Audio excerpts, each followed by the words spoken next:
அவளை பார்த்து போக மனசில்லாமல் வாய்ப்பிளக்க நின்றேன். என் கண்கள் அவள பார்ப்பதை ஓரக்கண்ணால் கவனித்தாள். அவளின் முகத்தில் ஒரு சின்ன மர்ம புன்னகை. தம்பி, அந்த ஸ்டூலை கொஞ்சம் பிடிப்பா. மேல புல்லா ஒட்டரையா இருக்கு, அதை க்ளீன் பண்ணனும். நான் வெறிப்பதை கவனியாது போல் அருகிலிருந்த ஸ்டூலை எடுத்தாள். நான் ஸ்டூலை பிடித்து கொண்டேன். பாவாடையை தூக்கி தன்னுடைய தொடை வரை தூக்கி இடுப்பில் சொருகினாள். ஸ்டூலை பிடித்துக்கொள்ள என் தோள் பட்டையை பிடித்து அதன் மேல் ஏறினாள். கையிலிருந்த தொடைப்பத்தால் மேலே இருந்த ஒட்டரையை எடுக்க ஆரம்பித்தாள். ஸ்டூலை சரியாக பிடிக்க அதன் மீதிருந்த கவனம் இப்போது பார்வதியின் மீது திரும்பியது. ஆனாலும் மனப்பயம் அதிகமாகவே இருக்க அமைதியானேன். ஏற்கனவே பார்வதிக்கு என் கள்ள பார்வையும் நெருக்கமும் அவளுக்கு உணர்ச்சிகளை கூட்டி என் அதிர்ஷ்டத்தை எண்ணி நானே மெச்சிக்கொண்டேன். என் வாழ்க்கையில எந்த பொம்பளைகையும் பார்க்கவே முடியாது போல. இப்படியே வாழ்க்கை போயிரும் போல விரக்தியில் நானே முணுமுணுக்க அது பார்வதியின் காதிலும் விழுந்தது. தம்பி, ஏதோ நீங்க சொன்ன மாதிரி இருந்துச்சு. என்ன தம்பி கேட்டீங்க? இல்லை, இப்பதான் யோசிச்சேன். நேத்து நைட் வாங்கி வச்ச பாலு இப்ப கெட்டு போயிருக்கும்னு நினைக்கிறேன். உங்க கிட்ட பால் இருக்குமா? பேச்சை மாற்ற யதார்த்தமாக எந்த அர்த்தம் இல்லாமல் தான் கேட்டேன். தம்பி, காலம் கடந்து போச்சு. எல்லா பாலும் வத்தி போச்சு. இனிமே அதே எல்லாம் கிடைக்காது. குறும்புடன் பார்வதியம்மா என்னை பார்த்து டபுள் மீனிங்கில் சொல்ல நான் எதுவும் புரியாமலே அங்கே என்று விழித்தேன். அவள் அதை பார்த்து குளுக்கென சிரித்தாள். சரி சரி, வருத்தப்படாதீங்க. நீங்க பால் குடிக்க ஏதாவது ஏற்பாடு பண்றேன். முதல்ல அப்படியே என்னை கீழே இறக்கி விடுங்க சொல்லி கையை நீட்டினாள். நான் அவளின் கைவிரல்களை கெட்டியாக பிடித்து அவளை கீழே இறக்கினேன். இந்தம்மா கை எவ்வளவு சாஃப்டா இருக்கு. எனக்கு இதுவே அதிகம்தான். என் குடும்ப பெண்களை எல்லாம் தொடும்போது எனக்கு எந்த வித்தியாசம் தெரியாது. ஆனால் ஒரு பொண்ணை அது காதலோ காமமோ நேசிச்சுட்டு தொடும்போது ஒவ்வொன்றும் ஒவ்வொரு சுகம்தான். ஆர்வத்தில் அவள் கையை இறுக்கவே பிடித்தேன். சரி சரி, உட்காருங்க. நான் பாலை எடுத்துட்டு வர்றேன் சொல்லி உள்ளே பார்வதி நகர்ந்தாள். திடீரென ஒரு சிந்தனை. எப்பவுமே என்னை வாப்பா போப்பா என பேசும் பார்வதியம்மா இன்னைக்கு என்னை வாங்க போங்கன்னு கூப்பிடுது. ஒன்னும் புரியலை. தலையை சொரிந்தவரே நின்றேன். பாலை எடுத்துக்கொண்டு வந்த பார்வதி தன் சேலையை கயிறு போல் சுருக்க என் கண்கள் அதை விட்டு அகலவேயில்லை. அதை காணாத மாதிரி என் கையை பாலை கொடுத்தாள். தம்பி, பால் வேணும்னா இம்புட்டு நாளும் வாங்கிக்கோங்க. என் கிட்ட நிறைய இருக்கு. மீண்டும் டபுள் மீனிங் தான். நான் தான் வழக்கம்போல் எதுவும் புரியாமலே மீண்டும் என் ரூமுக்கு வந்து சேர்ந்தேன். ஒரு நாள் காலேஜ் முடிஞ்சு அன்றைக்கு வீட்டிற்கு வேகமாக செல்லாமல் ரோட்டில் பெண்களை சைட் அடித்துக்கொண்டு மெதுவாக வீட்டிற்கு போய் கேட்டை திறந்தேன். அங்கே வாசலில் பார்வதியம்மா ரேணுகாக்கா பதைபதைப்போடு நின்று கொண்டிருந்தார்கள். அவர்கள் நிற்பதை பார்த்து கேள்வியுடன் அவர்களை பார்த்தேன். தம்பி, என்னப்பா இன்னைக்கு இவ்வளவு லேட்? பார்வதியம்மாதான். இல்லம்மா, இன்னைக்கு ஸ்பெஷல் கிளாஸ், அதுதான் லேட்டாக்கிடுச்சு. தம்பி, ஒரு உதவி பண்ண முடியுமா? ரேணுகா மாமியாருக்கு உடம்பு சரியில்லையாம். கொஞ்ச நேரத்துக்கு முன்னாடி தான் போன் வந்துச்சு. அதுக்கு என்பது போல் கேள்விக்குறியுடன் அவர்களை பார்த்தேன். இல்லை தம்பி, பொம்பளை பிள்ளை, இந்நேரம் தனியா அனுப்ப முடியாது. பஸ்ஸுல போகலாம். ஆனால் பஸ் ஸ்டாப்ல இருந்து அவங்க மாமியார் வீட்டுக்கு போக 1 கிலோமீட்டர் தூரம் இருக்கும்.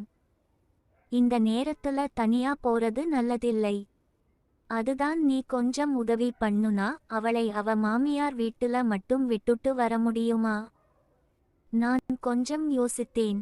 நாளைக்கு முக்கியமான பிராக்டிகல் எக்ஸாம். அதை அட்டன் பண்ணியே ஆகணும். ஆனாலும் அதை விட இந்த நேரத்தில் அவர்களுக்கு உதவி பண்ணியே ஆக வேண்டும். என் சிந்தனையை மறைத்தவாறு.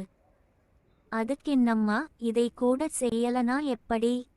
ஆமா, அவங்க வீடு எங்க இருக்கு? என் பதிலை பார்த்தவுடன் தான் ரேணுகாக்காவுக்கும் பார்வதியம்மாவுக்கும் கொஞ்சம் பதற்றம் குறைந்தது. இல்லை தம்பி, பக்கம்தான். 1 மணி நேரம் பஸ் டிராவல். அப்புறம் போக வர நேரம்தான். நைட் 2 மணிக்குள்ள வந்துடலாம். சரிங்கக்கா, வாங்க கிளம்பலாம். நானும் வேகமாக கிளம்ப ரேணுகாக்கா ரெடியாக வைத்திருந்த பேக்கை எடுத்துக்கொண்டு கிளம்பினாள். அவளின் மாமியாரின் உடல் நிலை கவலை அவளுடைய முகத்தில் தெரிந்தது. அக்கா, பயப்படாதீங்க, எதுவும் ஒன்னும் ஆகிருக்காது. உங்க மாமியார் நல்லா தான் இருப்பாங்க. இல்லப்பா, திடீர்னு நைட்ல போன் வந்ததாலதான் கொஞ்சம் பயம். அப்படியெல்லாம் ஒன்னும் ஆகியிருக்காது. அப்படி ஏதாவது பிரச்சினை ஆகிருந்தா உங்க வீட்டுக்காரருக்கு போன் போயிருக்கும். அவரும் கூப்பிட்டு இருந்திருப்பாரு. அப்படியே பெரிய பிரச்சினை ஆனாலும் இப்ப உன்ன வீட்டுக்காரரு நேரா கிளம்பி இந்தியாவுக்கு வந்துருவாரு. அப்புறம் என்ன, ரொம்ப வருஷத்துக்கப்புறம் நீங்களும் உங்க வீட்டுக்காரரை பார்க்கலாம்ல.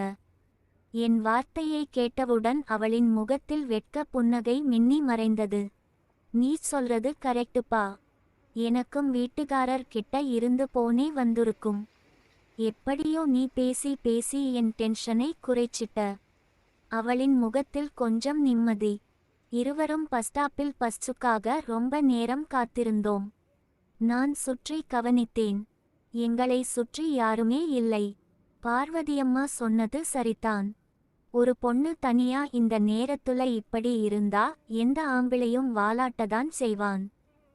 ரேணுகாக்கவை பார்த்தேன். காட்டன் சுடிதாரில் இரவு நேர தேவதை போல் அட்டகாசமாய் இருந்தாள். அக்காவே பாவம்.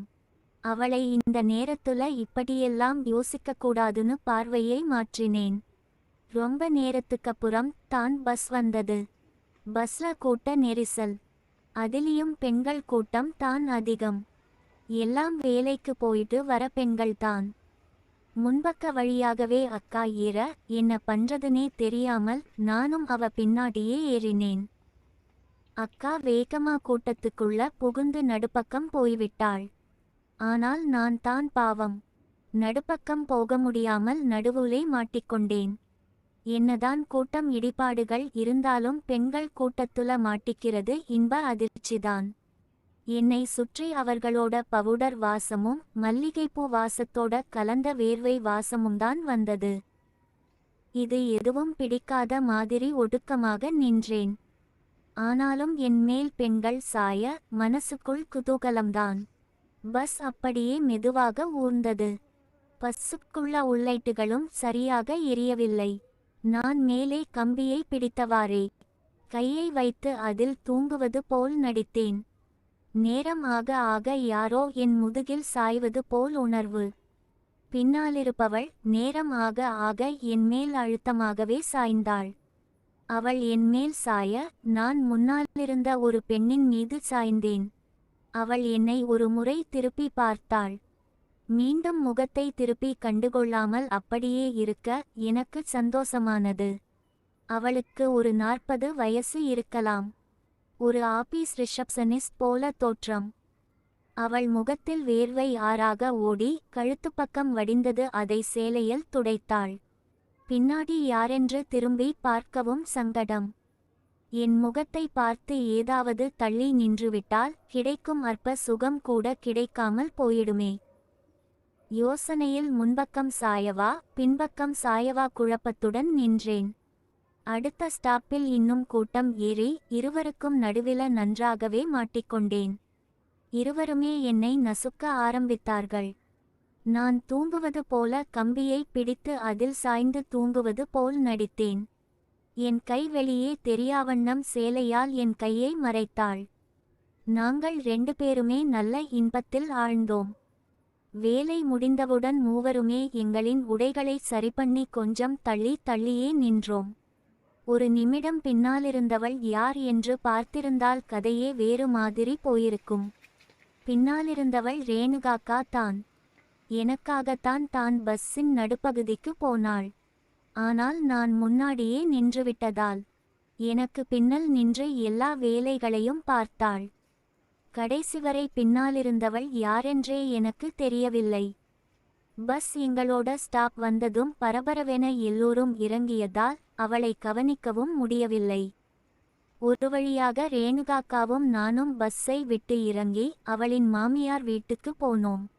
அவள் மாமியாருக்கு பாத்ரூமில் வழுக்கி விழுந்து சின்ன அடிதான். ரேணுகாக்கா என்னை அங்கே இருக்கச் சொல்ல நான் மறுத்து அடுத்த நாள் செமஸ்டருக்கா கிளம்பி நடு ஜாமத்தில் வீடு வந்து சேர்ந்தேன்.